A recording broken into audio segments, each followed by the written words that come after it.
दोस्तों, my YouTube channel ज्ञान अर्जन notes Pandey में आप सभी लोग का स्वागत है। आइए पढ़ते हैं जयशंकर प्रसाद जी द्वारा रचित कहानी आकाशदीप। चंपा के दूसरे मार्ग में एक मनोरम शैलमाला थी। बहुत दूर तक सिंधु जल में निमग्न थी।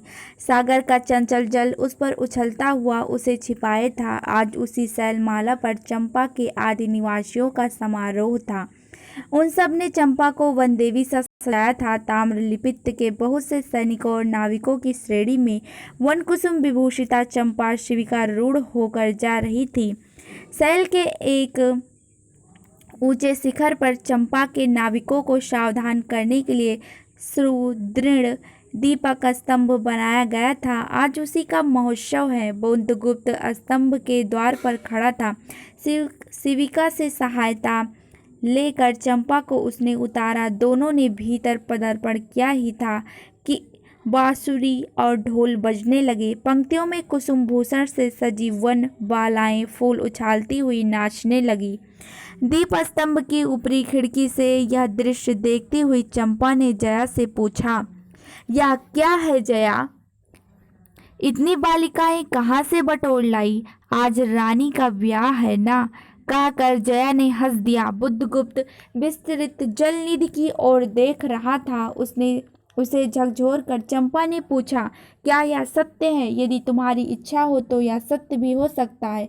चंपा, कितने वर्षों से मैं ज्वालामुखी को अपनी छाती में दबाए हुए हूँ।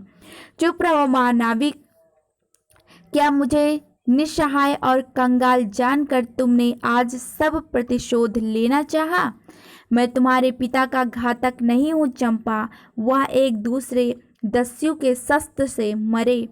यदि मैं इसका विश्वास कर सकती बुद्धगुप्त, वह दिन कितना सुंदर होता, वह क्षण कितना श्रेष्ठ होता।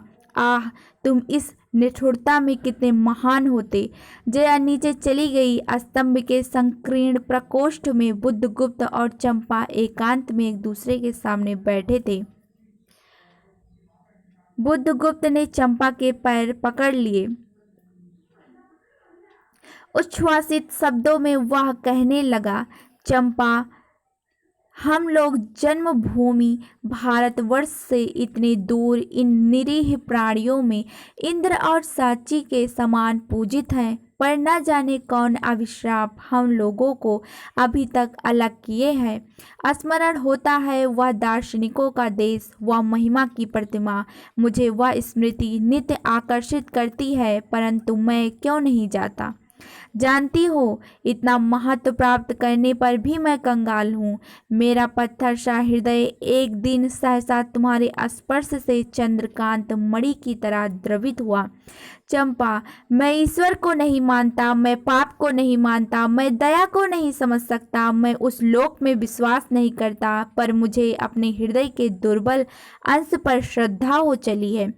तुम न जाने कैसे एक बहकी हुई तारिका के समान मेरे शून्य में उदित हो गई हो। आलोक की एक कोमल रेखा इस निविड़तम में मुस्कुराने लगी।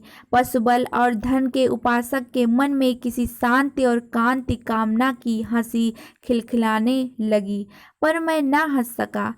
चलोगी चंपा पोतवाहिनी पर असंख्य धन राशि लाद कर राजरानी सी जन्मभूमि के अंक में? आज हमारा परिणय हो, कल ही हम भारत के लिए प्रस्थान करें। महानाविक बुद्धगुप्त की आज्ञा सिंधु की लहरें मानती थी। वे स्वयं उस पोतपुंज को दक्षिण पवन के समान भारत में पहुंचा देगी। आह चंपा, चलो। चंपा ने उसके हाथ पकड़ लिए। किसी आकस्मिक झटके ने पल भर के लिए दोनों के अंधरों को मिला दिया। सहसा चैतन्य होकर चंपा ने कहा, बुद्धगुप्त, मेरे लिए सब भूमि मिट्टी है, सब जल तरल है, सब पवन शीतल है। कोई विशेष आकांक्षा हृदय में अग्नि के समान प्रज्वलित नहीं। सब मिलकर मेरे लिए केवल शून्य है। प्रिय नाविक, तुम स्वदेश लौट जाओ वैभव का सुख भोगने के लिए और मुझे छोड़ दो इन निरीह भोले भाले प्राणियों के दुख की सहानुभूति और सेवा के लिए। तब मैं अवश्य चला जाऊंगा चंपा। यहाँ रहकर मैं अपने हृदय पर अधिकार कर सकूंगा, मुझ इसमें संदेह है। हाय, किन लहरों में मेरा विनाश हो जाए। महानाविक के उच्छ्वास में विकलता थी। फिर उसने पूछा, तुम अकेली यहाँ क्या करोगी? पहले विचार था कि कभी कभी इस दीपक स्तंभ से आलोक जलाकर कभी कभी इस दीप स्तंभ पर से आलोक जलाकर अपने पिता की समाधि का इस जल में अन्वेषण करूंगी, किंतु देखती हूँ मुझे भी इसी में जलना होगा, जैसे आकाश दीप।